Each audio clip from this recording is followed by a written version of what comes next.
Halo para penggemar G-Profis, pada video kali ini saya akan melanjutkan pembahasan soal siap matchpin 2023. Ini bagian yang keempat.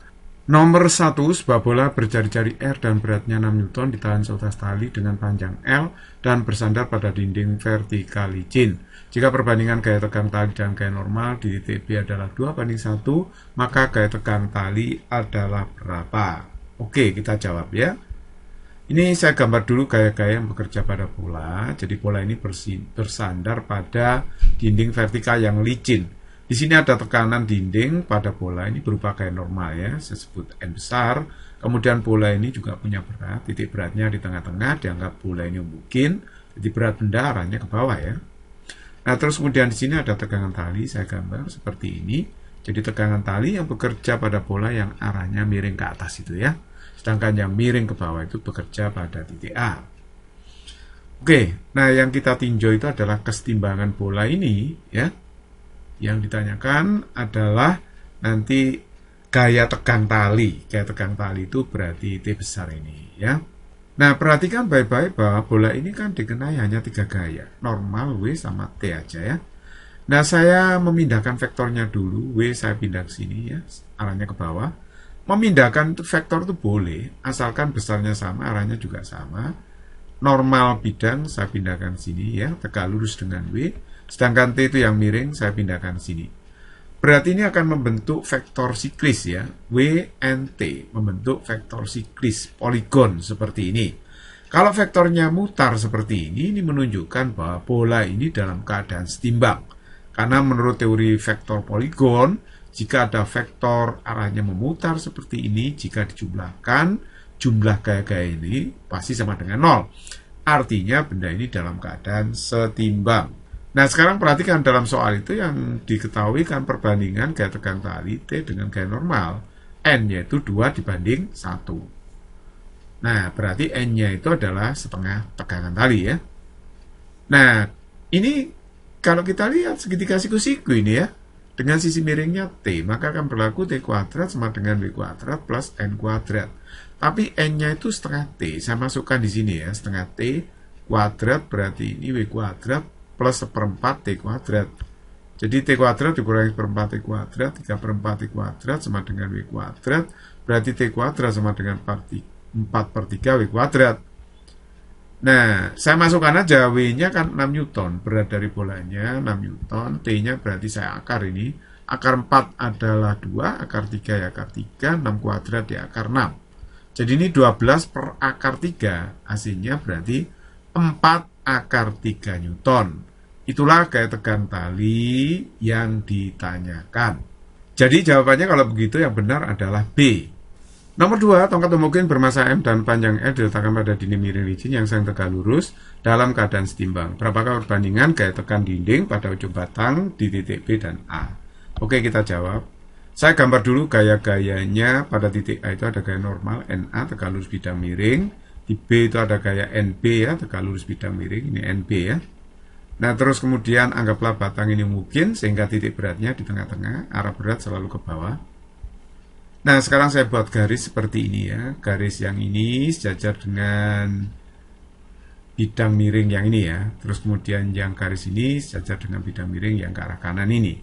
Oke, nah sekarang perhatikan baik-baik. Saya akan mencari sudut di sini. Ini sudutnya alfa. Kenapa? Nah perhatikan, kalau di sini alfa, maka sebelahnya ini 90 min alfa kan. Karena ini tegak lurus bidang miringnya. Nah berarti sudut yang ini itu alfa. Kalau ini alfa, maka di sini juga alfa, sudut bertolak belakang. Kalau ini alfa, maka di sini juga alfa, karena garis ini dengan yang putus-putus itu kan sejajar. Oke, jadi pada batang ini akan bekerja hanya 3 gaya aja ya. Vektor gaya ini akan saya pindahkan aja, jadi W-nya itu ke bawah, terus kemudian NB-nya itu tegak lurus dengan NA nanti. Jadi pangkalnya gaya NB ini saya letakkan di ujungnya W ya. Jadi kalau gitu seperti ini, sedangkan NA-nya itu pangkalnya saya letakkan di ujungnya NB. Akhirnya akan terbentuk vektor siklis seperti ini dengan NA, NB itu tegak lurus. Kalau vektor poligonnya siklis memutar seperti ini, maka artinya jumlah gaya pada batang ini sama dengan 0. pada tongkat ya sama dengan 0. Itu artinya tongkat dalam keadaan setimbang. Nah, ini sudutnya alfa di antara cepitan W sama NA. Kok bisa? Ini kan W. Kalau NA garis kerjanya digeser ke sini kan bisa ya. Ini kan sejajar, garis merah yang putus-putus yang ke arah sana dengan NA kan sejajar. Jadi kalau NA ditaruh sini itu nggak masalah, berarti alfa itu sudut cepitan antara W dengan NA. Nah, ini yang tanyakan adalah perbandingan antara NB dengan NA. Gaya tekan dinding pada ujung batang di titik B dan A. Berarti NB per NA. Kalau kita lihat di sini tan alfa itu kan NB per NA. Karena ini siku-siku di sini. Jadi tan alfa NB per NA. Jadi terjawab langsung bahwa perbandingan NB dengan NA itu adalah tan alfa. Jadi jawaban yang tepat adalah C. Nomor 3, sebuah bola bermassa M diikat dengan 2 tali dan diikatkan pada tongkat vertikal. Sistem secara keseluruhan berotasi dengan kecepatan sudut omega terhadap sumbu tongkat. Ketika omega dapat menjaga tali-tali tetap tegang, maka besar tegangan tali horizontal adalah berapa? Nah, ini jawabannya dinyatakan dalam M, omega kecepatan sudut, ya kan? Terus ada R, jari-jari putaran di sini. Kemudian ada sudut theta juga. Oke, kita jawab ya. Nah, saya gambar dulu gaya-gaya yang bekerja pada bola bermassa M ini ketika dia berputar. Di sini ada gaya sentrifugal yang arahnya keluar dari pusat lingkaran. Kemudian bola ini punya berat, gaya berat selalu ke bawah. Terus talinya tegang, cara gambar tegangan tali seperti ini.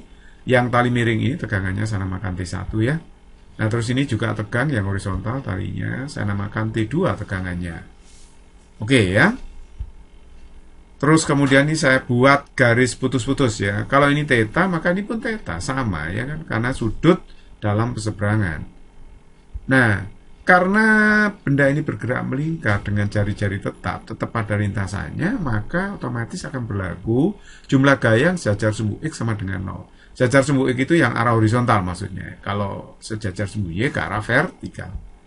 Nah, sigma Fx sama dengan 0 berarti gaya sentrifugal ini dikurangi dengan proyeksinya T1 terhadap sumbu X. Di arah sumbu Y itu T1 cos theta, tapi kalau ke arah sumbu X-nya berarti T1 sin theta. Ya, diuraikan ke arah sumbu X. Jadi dikurangi T1 sin theta karena arahnya ke kiri ya. Kemudian dikurangi T2, ini arahnya ke kiri, sama dengan 0. Nah, kalau begitu saya bisa tulis T2 itu sama dengan gaya sentrifugal dikurangi T1 sin theta. Gaya sentrifugal itu adalah M omega kuadrat kali R rumusnya ya. Massa benda dikalikan dengan percepatan sentrifugalnya yaitu omega kuadrat kali R. Percepatan sentrifugal itu sama aja dengan sentripetal, cuma arahnya berlawanan. Kalau gaya sentrifugal itu keluar dari pusat. Di percepatan sentrifugal omega kuadrat kali R. Ya konsepnya kan gaya itu M kali A ya, tapi A-nya itu sentrifugal, omega kuadrat kali R.